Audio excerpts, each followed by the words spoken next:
ವರ್ಷದ ವಿಶ್ವ ಪರಿಸರ ದಿನಾಚರಣೆಯ ಘೋಷವಾಕ್ಯ ಇರೋದೇ ಪ್ಲಾಸ್ಟಿಕ್ ಮಾಲಿನ್ಯ ಮಣಿಸಿ ಎಂಬುದು. ಆದರೆ ಈ ವಾಕ್ಯ ಎಷ್ಟು ಜನರ ಮನಸ್ಸು ತಲುಪುತ್ತೋ ಮತ್ತು ನಡೆನುಡಿಯಲ್ಲಿ ಅದು ಎಷ್ಟು ಮಟ್ಟಿಗೆ ಕಾರ್ಯಗತ ಆಗುತ್ತೋ ಅಂತ ಭಾಳ ಅನುಮಾನ ಹುಟ್ಟುವಂಥ ಸಂಗತಿ ಅದು.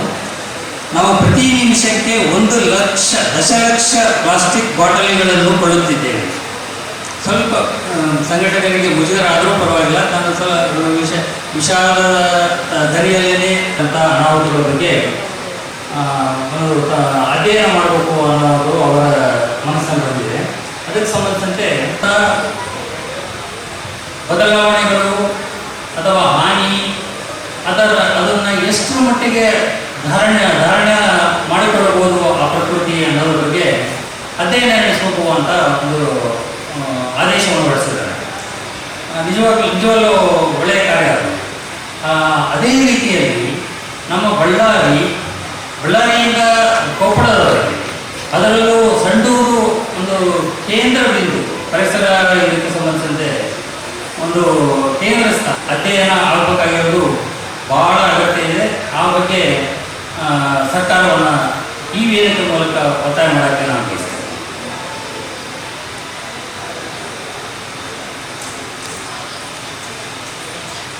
ಅಂತಿಮವಾಗಿ ನನಗೆ ಈ ಆವಿಷ್ಕಾರ ಸಂಘಟನೆ ಹೆಸರಿದೆಯಲ್ಲ, ಆವಿಷ್ಕಾರ ಪದ ಬಹಳ ಇಷ್ಟವಾದಂಥ ಪದ ಇದು, ಅರ್ಥಪೂರ್ಣವಾದಂಥ ಪದ.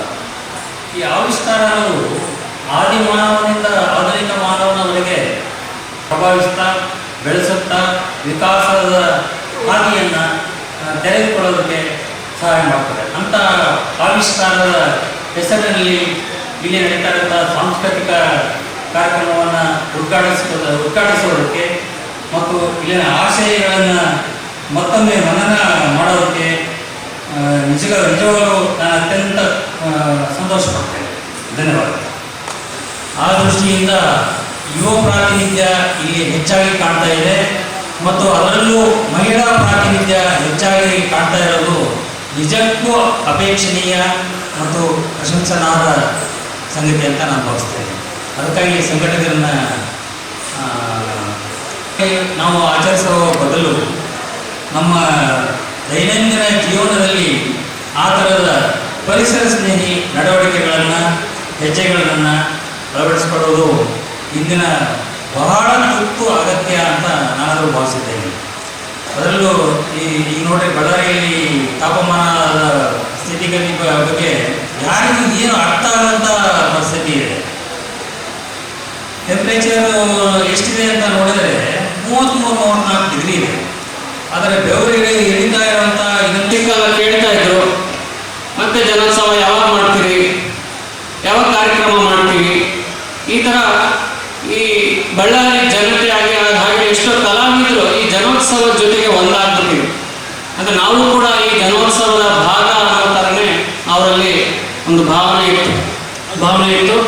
ಹಾಗಾಗಿ ಮತ್ತೆ ಇವೆಲ್ಲ ಮಾಡಬೇಕು ಅಂತೇಳಿ ನಮ್ಮ ಎಷ್ಟೋ ಈ ಕಾರ್ಯಕ್ರಮದ ಬಗ್ಗೆ ಒಂದು ಅಭಿಮಾನ ಇರುವಂಥವ್ರು ಮತ್ತೆ ನೀವೆಲ್ಲ ಮಾಡಿ ನಾವೆಲ್ಲ ಬೆಂಬಲ ಕೊಡ್ತೀವಿ ಅಂತ ಹೇಳಿ ನಿರಂತರವಾಗಿ ನಮಗೆ ಬೆಂಬಲ ಕೊಟ್ಟಿದ್ದಕ್ಕೆ ಇವತ್ತು ಕೂಡ ನಾವು ಈ ಕಾರ್ಯಕ್ರಮವನ್ನು ಆಯೋಜನೆ ಮಾಡಲಿಕ್ಕೆ ಸಾಧ್ಯ ಆಗ್ತಾ ಇದೆ.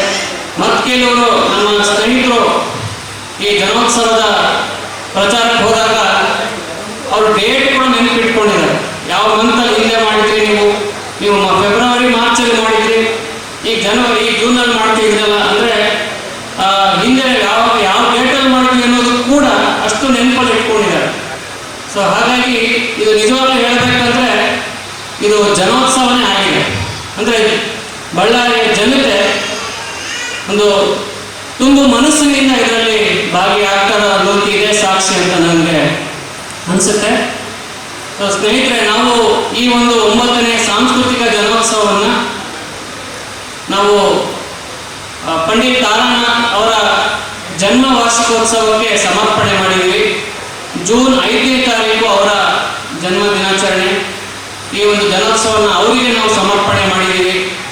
ಪಂಡಿತ್ ತಾರಾನಾಥ್ ಅವರ ಒಂದು ಕೆಲವೊಂದು ವಿಷಯಗಳು ಹೇಳೋಕ್ಕೆ ನಾನು ನಿಮ್ಮ ಜೊತೆಗೆ ಬಯಸ್ತೀನಿ. ಈಗಾಗಲೇ ಸೂಕ್ತಿ ಮತ್ತು ಛಾಯಾಚಿತ್ರ ಪ್ರದರ್ಶನದಲ್ಲಿ ನೀವು ಗಮನಿಸಿರ್ತೀರಿ. ಸೊ ಅದರಲ್ಲಿ ಡೀಟೇಲ್ ಆಗಿದೆ. ನೀವೆಲ್ಲ ಈ ಕಾರ್ಯಕ್ರಮ ಮುಗಿದ ನಂತರ ಅವರ ಜೀವನದ ಬಗ್ಗೆ, ಅವರ ಸೂಕ್ತಿಗಳ ಬಗ್ಗೆ ಸವಿವರವಾಗಿದೆ, ನೀವೆಲ್ಲ ಓದಬೇಕು ಅಂತ ನಿಮ್ಮಲ್ಲಿ ನಾನು ಮನವಿ ಮಾಡ್ಕೊಳ್ತೀನಿ. ಆ್ಯಕ್ಚುಲಿ ಪಂಡಿತ್ ತಾರಾನಾಥ್ರು ನಮ್ಮ ಕರ್ನಾಟಕದ ನವೋದಯ ಕಾಲದಲ್ಲಿ ಬಂದಿರುವಂಥವರು. ಅವರು ಮೂಲತಃ ಮಂಗಳೂರಿನವರು ಆಗಿದ್ದರೂ ಕೂಡ ರಾಯಚೂರು, ಬಳ್ಳಾರಿ, ಬೀದರ್ ಈ ಭಾಗದಲ್ಲಿ ಸಾಕಷ್ಟು ಕೆಲಸವನ್ನು ಮಾಡಿದ್ದಾರೆ. ಮುಖ್ಯವಾಗಿ ಶಿಕ್ಷಣಕ್ಕೆ ಒತ್ತು ಕೊಟ್ಟು ಶಾಲೆಗಳನ್ನು ಪ್ರಾರಂಭ ಮಾಡ್ತಾರೆ. ಆಗ ನಿಜಾಮರ ಆಳ್ವಿಕೆ ಇತ್ತು, ನಿಜಾಮರು ಅಂತ ಬ್ರಿಟಿಷರ ಆಳ್ವಿಕೆ ಇತ್ತು. ಸೊ ಆ ನಿಜಾಮರು, ಹೈದರಾಬಾದ್ ನಿಜಾಮರು ಶಾಲೆಗಳನ್ನು ತೆರೆಯೋದಕ್ಕೆ ಅವರು ಹೋಗ್ತಾ ಇರಲಿಲ್ಲ. ಯಾಕಂದರೆ ಶಾಲೆಗಳಂದರೆ ಅದು ಬಂಡಾಯದ ಶಾಲೆಗಳು ಮತ್ತು ನಮ್ಮ ವಿರುದ್ಧ ತಿರುಗಿ ಬೀಳ್ತಾರೆ ಅನ್ನೋ ಭಯಕ್ಕೆ ಶಾಲೆಗಳನ್ನು ಪ್ರಾರಂಭ ಮಾಡೋದಕ್ಕೆ ಅನುಮತಿನೇ ಕೊಡ್ತಿರಲಿಲ್ಲ. ಜೊತೆಗೆ ಯಾವ ಹಣಕಾಸಿನ ನೆರವು ಕೂಡ ನೀಡ್ತಾ ಇರಲಿಲ್ಲ. ಸೊ ಪಂಡಿತ್ ತಾರಾನಾಥ್ರು ಬ್ರಿಟಿಷರನ್ನ ಒಂದು ಕಡೆ ಎದುರಾಕೊಂಡು, ಇನ್ನೊಂದು ಕಡೆ ನಿಜಾಮರನ್ನು ಎದುರಾಕೊಂಡು ಶಾಲೆಗಳನ್ನು ಪ್ರಾರಂಭಿಸ್ತಾರೆ. ಬೇರೆ ಬೇರೆ ಬೆಂಬಲಿಗರು ಅವರ ಸಹಾಯದಿಂದ, ಧನ ಸಹಾಯದಿಂದ ಹಮ್ದರ್ದ್ ಅಂತ ಹೇಳಿ ಶಾಲೆಯನ್ನು ಪ್ರಾರಂಭಿಸ್ತಾರೆ. ಈಗಲೂ ಅದು ರಾಯಚೂರಲ್ಲಿದೆ. ಬಡವರು, ಕೆಳಜಾತಿಯವರು ಅವರೆಲ್ಲರಿಗೂ ಈ ಶಿಕ್ಷಣ ಸಿಗಬೇಕು ಅಂತ ಹೇಳಿ ಅವರು ಶಾಲೆಗಳನ್ನು ಪ್ರಾರಂಭಿಸ್ತಾರೆ. ಅದು ಒಂದು ಕೊಡುಗೆ ಆಗಿದೆ. ಹಾಗೆಯೇ ಸ್ವಾತಂತ್ರ್ಯ ಹೋರಾಟದಲ್ಲೂ ಕೂಡ ಅವರು ಭಾಗಿಯಾಗ್ತಾರೆ. ನಿಜಾಮರು ಬೇರೆ ಬೇರೆ ತೆರಿಗೆಗಳನ್ನು ಹಾಕಿದಾಗ ಅದರ ವಿರುದ್ಧ ದ ಹಿಂದೂ ಪತ್ರಿಕೆಯಲ್ಲಿ ಲೇಖನ ಬರೀತಾರೆ. ಏನು ನಜರಾನ ತೆರಿಗೆ ಅಂತೇಳಿ ಹಾಕಿದಾಗ ಅದ್ರ ವಿರುದ್ಧ ಹಿಂದೂ ಪತ್ರಿಕೆಯಲ್ಲಿ ಲೇಖನಗಳು ಬರೀತಾರೆ. ಕೊನೆಗೆ ಅವರಿಗೆ ರಾಜದ್ರೋಹದ ಆರೋಪ ಮಾಡಿ ಬಂಧನ ಮಾಡಬೇಕಂತ ಹೇಳಿ ವಾರೆಂಟ್ ಕೂಡ ಹೊರಡಿಸಲಾಗಿರುತ್ತೆ. ಒಂದು